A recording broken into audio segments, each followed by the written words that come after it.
త్యాగం. విష్ణుపురం అనే గ్రామంలో శివయ్య అనే ఓ వ్యక్తి ఉండేవాడు.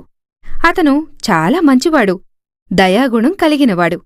అతను ఎన్నో రోజులుగా చాలా కష్టపడి వరిని పండిస్తున్నాడు. ఆ రోజు కోతలు కోసే రోజు. స్వామి, ఎన్నో నెలలుగా ఎంతో కష్టపడి పంటలు పండిస్తున్నాను. ఈ రోజుటితో పూర్తవుతుంది. ఎటువంటి సమస్యలు లేకుండా నువ్వే కాపాడాలి అంటూ దేవుణ్ణి ప్రార్థించి శివయ్య పొలంలోకి వెళ్లాడు. కూలివాళ్లందర్నీ తీసుకుని పని ప్రారంభించాడు. ఎంతో హుషారుగా పని జరుగుతుంది. శివయ్య, చాలా కష్టపడి పంటను పండించావు. దేవుడు చల్లగా చూశాడు. నీ మంచి మనసుకి అంతా మంచే జరుగుతుంది అని అభినందించాడు.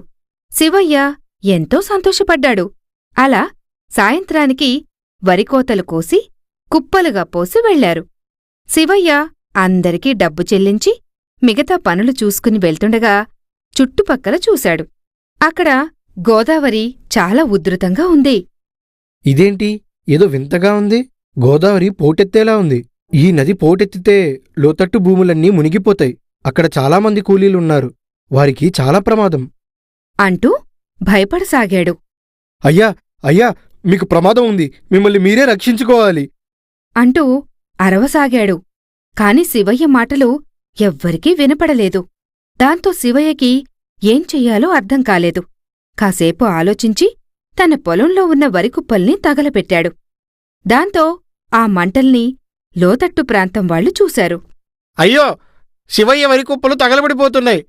వెళ్ళి మంటల్ని ఆర్పుదాం పదండి అంటూ అందరూ శివయ్య పొలం వద్దకు పరిగెత్తారు. దాంతో అక్కడ శివయ్య ఉండటం చూసి, ఏంటి శివయ్య, పంటంతా తగలబడిపోతుంటే నువ్విక్కడే ఉండి మౌనంగా చూస్తున్నావు? మిమ్మల్ని రక్షించడానికి నేను తగలబెట్టాను. ఒకసారి అటు చూడండి అంటూ గోదావరి వైపు చూపించారు. గోదావరి పోటెత్తి లోతట్టు భూముల్ని ముంచేసింది. దాంతో విషయం తెలుసుకున్న వాళ్ళందరూ శివయ్యకి కృతజ్ఞతలు తెలిపారు. చేతిదాకా వచ్చిన పంటని చేజేతులా నాశనం చేసుకున్నావు. ఏంటి శివయ్య, నువ్వెలా బ్రతుకుతావు? పంట మీద మమకారంతో దీన్ని కాపాడుకుంటే నేను ఒక్కడనే బతుకుతాను. ఇది కాలిపోవడం వల్ల చాలామంది బ్రతికారు. అయినా ఇన్ని ప్రాణాలు కాపాడ్డానికే ఆ దేవుడు నా చేత ఈ పంట వేయించాడనుకుంటాను అని చెప్పాడు. దాంతో శివయ్య మంచి మనసుకి అందరూ సంతోషపడ్డారు. ఆ పంట ద్వారా తనకు లభించే డబ్బుని గ్రామం మొత్తం శివయ్యకి బహుమానంగా ఇచ్చింది.